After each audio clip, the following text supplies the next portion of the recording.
கர்த்தருடைய பரிசுத்த நாமம் மகிமைப்படுவதாக. தினமும் கர்த்தருடைய சத்தத்தை கேட்டுக்கொண்டிருக்கிற தேவனுடைய பிள்ளைகளை வாழ்த்துகிறேன், ஆசீர்வதிக்கிறேன். நீங்கள் ஆசீர்வதிக்கப்பட்டவர்கள். இந்த நாளிலும் கூட பரிசுத்த தேவன் உங்களை பார்த்து சொல்கிற ஒரு வார்த்தை, இல்லை என்பது மாறும். நம்முடைய வாழ்க்கையில் இல்லை என்று சொல்லி எதெல்லாம் நீங்கள் சொல்லி கொண்டிருக்கிறீங்க?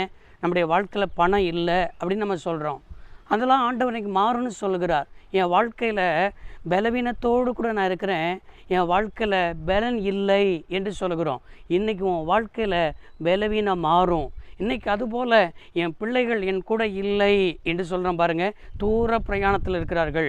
இன்றைக்கு யாரெல்லாம் உங்களை விட்டு தூரமாக இருக்கிறார்களோ, உங்களை விட்டு தூரமாக இருக்கிற உறவுகள் எல்லாம் உங்களிடத்தில் வருவதற்கு தேவன் அற்புதம் செய்வார். அது மாத்திரமல்ல, என் வாழ்க்கையில் இது இல்லை அது இல்லை அப்படின்னு சொல்லி எதெல்லாம் இல்லை இல்லை இல்லைன்னு சொல்கிறீங்களோ, இன்றைக்கி ஒரு மாற்றத்தை என் ஆண்டவர் தருவேன் என்பதாக கர்த்தர் பேசி கொண்டிருக்கிறார். பழைய ஏற்பாட்டு நாட்களில் எலிசா என்கிற ஒரு தீர்க்கதரிசி இருக்கிறார். அந்த எலிசா தீர்க்கதரிசி அவர் தீர்க்க தரிசனத்துடைய பள்ளி ஒன்றை நடத்தி வந்தார். அந்த தீர்க்க தரிசன பள்ளியில் இருந்ததான ஒரு அருமையான குடும்பம்.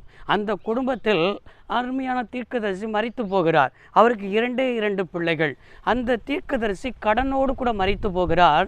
அந்த தீர்க்கதரிசி மரித்து போன பிறகு அவருடைய மனைவி எலிசாவிடத்தில் வந்து சொல்கிறார், உம்முடைய அடியேன் கடனோடு கூட என்ன செய்து விட்டார்? மரித்து போய்விட்டார்.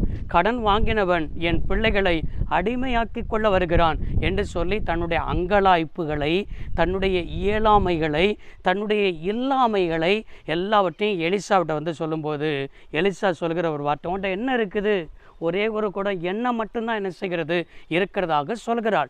அப்படி என்றால் உன் அயல் வீட்டிலெல்லாம் போய் நீ கேட்டு பாத்திரத்தை வாங்கி நீயும் உன் பிள்ளையும் என்ன செய்யணும் சொன்னால் அறையை பூட்டி கொண்டு எண்ணெயை ஊற்றுங்கள் என்று சொல்கிறார்.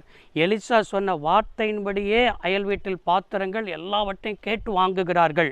2 ராஜாக்களின் புஸ்தகம் 4ஆம் அதிகாரம் 6வது வசனத்தில் வாசிக்கிறோம், அந்த பாத்திரங்கள் நிறைந்த பின் அவள் தன் மகன் ஒருவனை நோக்கி, இன்னும் ஒரு பாத்திரம் கொண்டு வா என்றால் அவன் அதற்கு பாத்திரம் இல்லை என்றான்.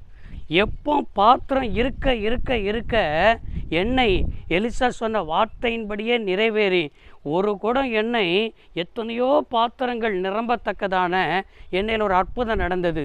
இல்லை என்று சொன்னால் அற்புதமும் நின்று போனது. இன்றைக்கும் வாழ்க்கையில் இல்லை என்கிற வார்த்தை மட்டும் வரக்கூடாதுன்னு தான் ஆவியானவர் எச்சரிக்கிறார். என் வாழ்க்கையில் இல்லையே, அநேகர் பணம் வைத்துக்கிட்டே இல்லைம்பாங்க. அதனால தான் வாழ்க்கையில் இல்லாமலே நிறைய காரியங்கள் இருக்கிறது.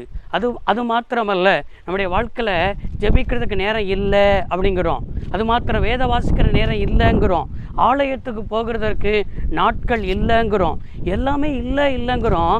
எப்படி எலிசா சொன்ன வார்த்தையின்படியே பாத்திரத்தை வாங்கினால், குடத்தை ஊற்றினால் அற்புதம் நடந்தது. பாத்திரம் இல்லை என்று சொல்லும்போது அற்புதமும் நின்று போனது. இன்றைக்கு நீங்கள் ஒரு அர்ப்பணிப்பீங்களா? இல்லை என்கிற வார்த்தையை உங்கள் வாழ்க்கையை விட்டு எடுத்து போடுவீங்களா?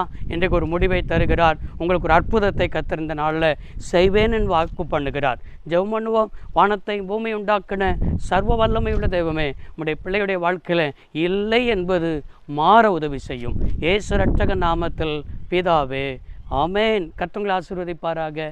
God bless you all.